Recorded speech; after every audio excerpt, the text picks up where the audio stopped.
igice ca 3 umurongo wa 6 havuga ngo Petero aramubarira ati ifeza n'izahabu ntavyo dufise, ariko ico mfise ndakiguha, mw'izina rya Yesu Kristo Munyanazareti, va hasi utambuke. Amen.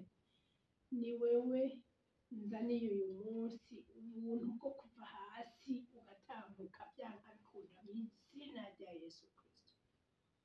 Iyo turiko turasoma ijambo ry'umutwe rivuga ngo Petero na Yohana bakiza ikirema, abantu bibaza ngo ukuremara no kuremara mu mubiri gusa. Oya,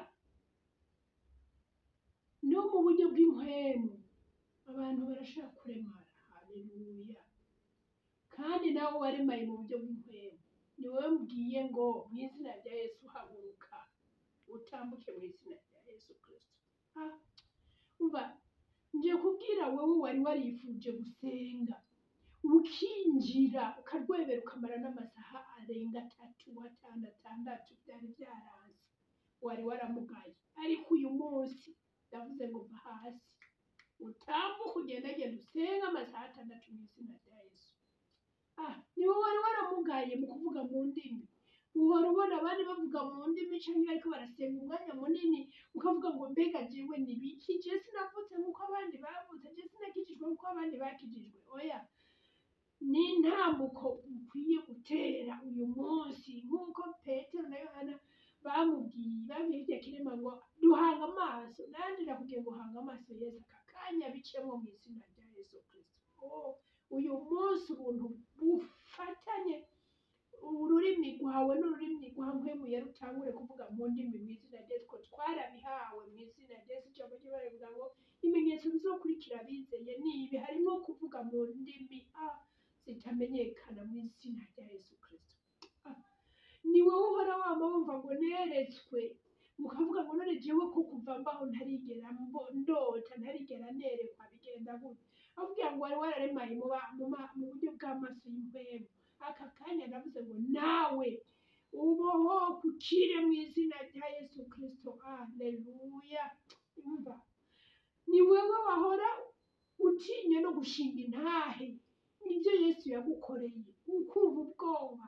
Eko ndavuze ngo ubwo bumuga bwo kudashinga intahe nawe ndabugukuyeko mw'izina rya Yesu Kristo. Uratakasayirebo.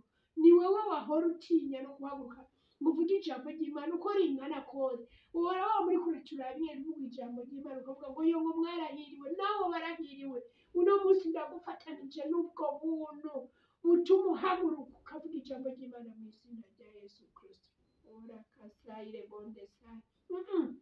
Reka mbwire nawe muntu vyari vyaranse gukira indwara yo guharira, uwakugiriye ikintu kuva ukiri mutoya haciye imyaka 10 n'ubu uracamwibuka. Igitangaje bagukoreye ivyiza warabibagiye, kuko abo bibika ni hamwe. Iyo huzuye ibibi gusa ivyiza birabura aho biha. Ndavuze ngo akira ubuntu bwo gukira mw'izina rya Yesu, ubohoke uze uratanga imbabazi bataririrwa baranazigusaba mw'izina rya Yesu Kristo. Uratasanye.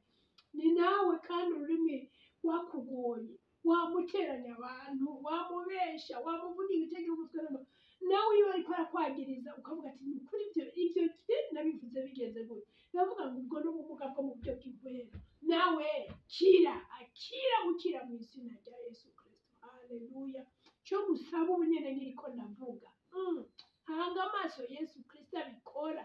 Yesu Kristo yabikoreye mu ntumwa Petero na Yohana, bikoreye muri jewe, hanyuma bigushike ko uhaguruke ukora ivyo utari bwigere ukora. Umvise ndakubwiye, kumara igihe utabikora ntibisigura ngo ntibishoboka, ntibisigura ko vyapfuye. Naho vyoba vyarapfuye Yesu wacu arabizura bikaba bizima. Oya, ndakubwiye ngo uyu munsi itege, ubu nyene itege ikintu gishasha cari carakunaniye gukora, ubu nyene utangure kugikora, abantu bose baze batangare.